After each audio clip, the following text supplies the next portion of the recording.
Damos inicio a esta ceremonia con los honores a la Presidenta Constitucional de los Estados Unidos Mexicanos y Comandanta Suprema de las Fuerzas Armadas.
Sean tan amables de tomar asiento.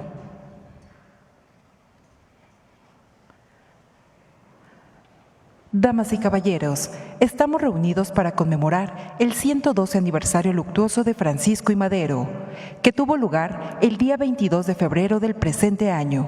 En este sentido, rendimos homenaje al apóstol de la democracia.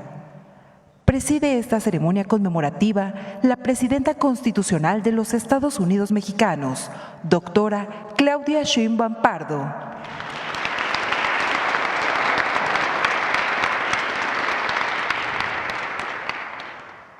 La acompaña la licenciada Claudia Estela Curiel de Icaza, secretaria de Cultura.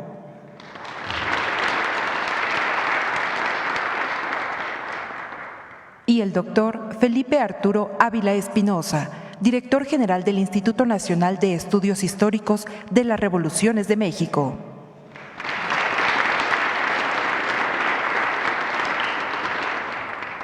También nos acompaña la jefa de gobierno de la Ciudad de México, integrantes del Gabinete Legal y Ampliado del Gobierno de México, representantes de los medios de comunicación y quienes nos siguen por Internet a través de las redes sociales. Reciban todas y todos la más cordial bienvenida.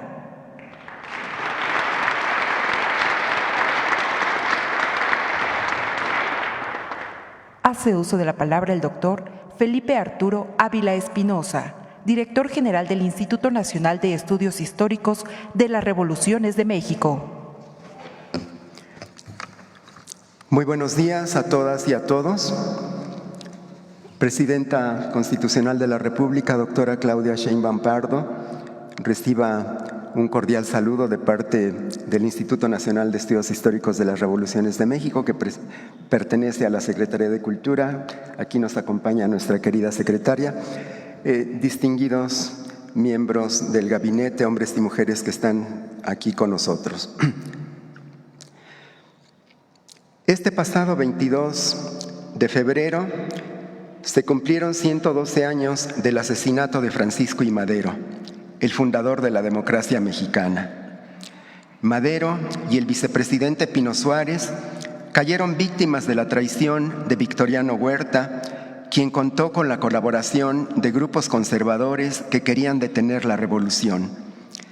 En este magnicidio tuvo también un papel importante el embajador de Estados Unidos, Henry Lane Wilson, quien intervino descaradamente para derrocar al presidente mártir y escribió una de las páginas más vergonzosas en la historia de la diplomacia mundial. Lane Wilson promovió el pacto de la embajada, en el que Victoriano Huerta y Félix Díaz se comprometieron a derrocar a Madero y acabar con el primer gobierno democrático en la historia moderna de nuestro país. El 9 de febrero de 1913 estalló el golpe militar conocido como la Decena Trágica. Ese día, un sector del Ejército Federal se levantó en armas contra el gobierno. Liberaron a los generales Bernardo Reyes y Félix Díaz, presos por sublevarse meses atrás. Los rebeldes intentaron tomar sin éxito el Palacio Nacional, muriendo en la acción Bernardo Reyes. Félix Díaz y el resto de los sublevados se refugiaron en la fortaleza militar de la Ciudadela. Madero, respaldado por jefes militares leales como Lauro Villar y Felipe Ángeles, organizó la defensa de la ciudad, pero tuvo que sustituir al general Villar, herido en Palacio Nacional, por Victoriano Huerta, quien en lugar de acabar con los traidores, entró en tratos con ellos. La Ciudad de México vivió algunos de los días más difíciles de su historia. La población capitalina quedó en medio del fuego cruzado de cañones, ametralladoras y fusiles. Murieron miles de civiles. Tanto Huerta como los sublevados se dedicaron a destruir el centro de la ciudad para aterrorizar a la población, queriendo mostrar con ello que Madero era incapaz de restablecer la paz. El 19 de febrero, con engaños, Huerta obligó a Madero a renunciar. Él, el vicepresidente Pino Suárez y el general Felipe Ángeles fueron recluidos en la intendencia del Palacio Nacional, donde el presidente mártir pasó los últimos días de su vida. Huerta no cumplió sus promesas de respetar la vida de Madero y Pino Suárez. Aunque Madero puso como condición que su renuncia, firmada que entregó al canciller Pedro Lascurain, fuera presentada al Congreso hasta que él, Pino Suárez y sus familias estuvieran a salvo en La Habana, Cuba, Huerta se la quitó al canciller y él mismo la llevó al Congreso para consumar la traición. Después de esa felonía, con una maniobra leguleya asumió la presidencia y ordenó el asesinato de Madero y Pino Suárez. El magnicidio se consumó afuera de la penitenciaría de Lecumberri hacia la medianoche del 22 de febrero de 1913.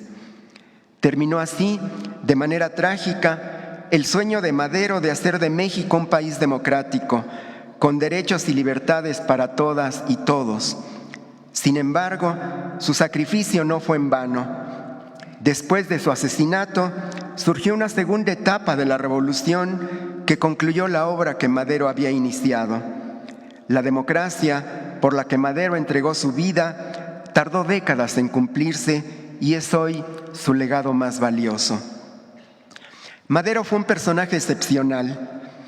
El México de hoy sería distinto sin su vida, su obra y su ejemplo. Muchas veces se le ha descrito como romántico, soñador, idealista e ingenuo, que no se dio cuenta de la magnitud de la transformación que había provocado al llamar al pueblo a levantarse en armas el 20 de noviembre de 1910. Nada más alejado de la realidad. Madero fue uno de los políticos más agudos, reflexivos y analíticos que hemos tenido en nuestra historia. Desde que entró a la política en 1904 y hasta su trágico asesinato, demostró que entendía como pocos el arte de la política. Todas sus decisiones las tomó después de trazarse con claridad los objetivos que pretendía, los medios que utilizaría y el contexto en que se inscribían esas acciones. La democracia mexicana le debe mucho a Madero. Fue el primero en entender que el sistema político porfirista estaba anquilosado y que entraría en crisis. En su libro, La sucesión presidencial en 1910, no solo hizo el mejor diagnóstico de cómo funcionaba el sistema político porfirista, un sistema autoritario y represivo, sino que fue el único que comprendió que la manera de derrotarlo era a través de unas elecciones democráticas, con un partido nacional independiente. Por eso, construyó el primer partido político en la historia moderna de México, el Partido Nacional Antirreeleccionista, constituido con base en un programa democrático y formado por centenares de clubes políticos independientes. Madero fue el único que tuvo la sensibilidad para entender que el pueblo de México quería democracia, justicia y libertad, y que estaba dispuesto a luchar por alcanzarlas. Por ello, realizó las primeras campañas políticas modernas, yendo a las principales plazas públicas del país, donde su oratoria y su carisma convencieron a miles de ciudadanos que hicieron suyo su ideario. Candidato presidencial por el Partido Antirreeleccionista en 1910, se convirtió en un desafío para el sistema porfirista. Porfirio Díaz decidió reprimir el movimiento y encarceló a Madero en San Luis Potosí. Estando preso, se celebraron las elecciones que legitimaron la séptima reelección de Porfirio Díaz. Este pensó que Madero estaba derrotado. Sin embargo, Madero organizó la primera documentación de un fraude electoral en nuestra historia, pues instruyó a sus seguidores a acudir a las urnas, defender el voto y documentar todas las irregularidades cometidas. A sus seguidores les pidió acudir desde temprano a todas las casillas, nombrar a sus representantes, vigilar que los votantes estuvieran en el padrón, que cumplieran los requisitos legales, que no hubiera coacción, presencia de fuerzas armadas, etc. Debían levantar un acta de todas las irregularidades y enviar una copia al comité del partido. Le encargó a Federico González Garza concentrar las evidencias del fraude y pidió anular las elecciones. El colegio electoral rechazó anular la elección. Ante eso, Madero comprendió que había agotado todas las instancias legales y que no le quedaba otro camino que la insurrección. Lo hizo con el Plan de San Luis, con la legitimidad de haber sido objeto de un gran fraude electoral. La insurrección maderista no pudo ser derrotada y en solo 6 meses obligó a Díaz a renunciar. Madero negoció un gobierno de transición que tendría que pacificar el país, licenciar al ejército revolucionario y organizar las elecciones. Madero arrasó en los comicios con más del 99% de los votos y tomó posesión como presidente constitucional el 6 de noviembre de 1911. El sueño de Madero de hacer de México un país democrático comenzó a hacerse realidad. Su gobierno permitió las libertades políticas, no reprimió las múltiples huelgas que estallaron e inició las reformas sociales necesarias para resolver los grandes problemas del país a través de las leyes y las instituciones. Pero no le dieron tiempo de gobernar. En los 15 meses que duró su gobierno, estallaron 4 rebeliones, 2 desde la derecha, encabezadas por Bernardo Reyes y Félix Díaz, que fueron fácilmente controladas. Las otras 2, desde la izquierda, encabezadas por Pascual Orozco y Emiliano Zapata, contaron con amplio respaldo popular. A Madero le costó mucho derrotar la rebelión de Pascual Orozco y no pudo acabar con la de Emiliano Zapata. Además, los grupos conservadores aprovecharon para crear un clima hostil a Madero con una feroz campaña periodística de burlas y escarnio al presidente que preparó las condiciones para un quinto levantamiento que estalló el 9 de febrero de 1913, encabezado por altos mandos del ejército que, al contar con la traición de Victoriano Huerta, pusieron fin de manera trágica al primer y por muchas décadas único gobierno democrático del México moderno. Hablar de Madero es hablar de democracia, de sufragio efectivo, de no reelección, de libertades, de derechos, de conquistas sociales. Es hablar de un gobierno al servicio del pueblo. Es hablar de un hombre congruente con sus principios, honesto, que tuvo la capacidad de entender lo que la gente quería y canalizar sus anhelos de transformación. Su gobierno fue un ejemplo de democracia y de confianza en las instituciones y en las leyes. Este es su legado, es lo que le da vigencia a su vida y a su obra, y es lo que nos hace recordarlo con orgullo y respeto. Muchas gracias.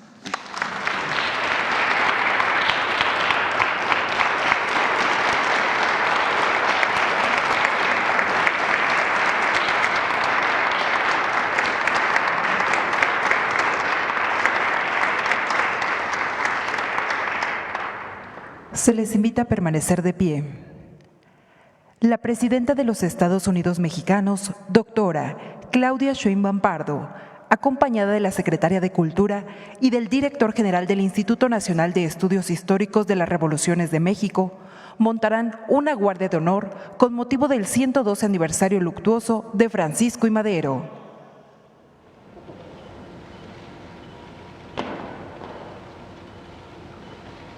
Les pedimos sean tan amables de guardar un minuto de silencio en honor a Francisco y Madero, apóstol de la democracia.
Se extiende una respetuosa invitación a la Presidenta de México y a los integrantes del Presidium para que pasen a ocupar su lugar.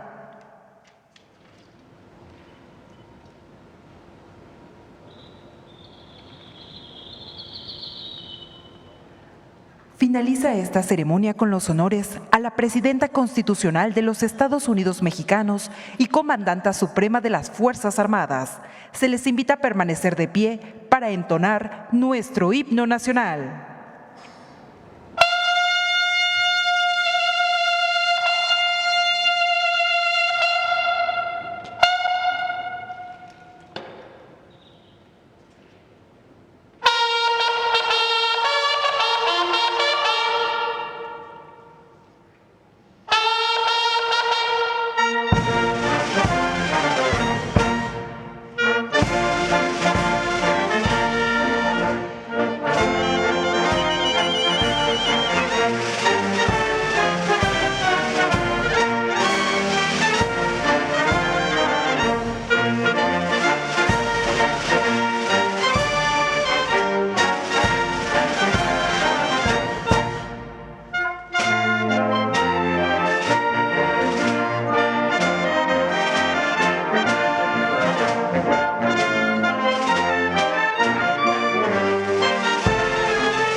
La Presidenta de México se dirige a la escolta de bandera para despedirse de nuestro lábaro patrio.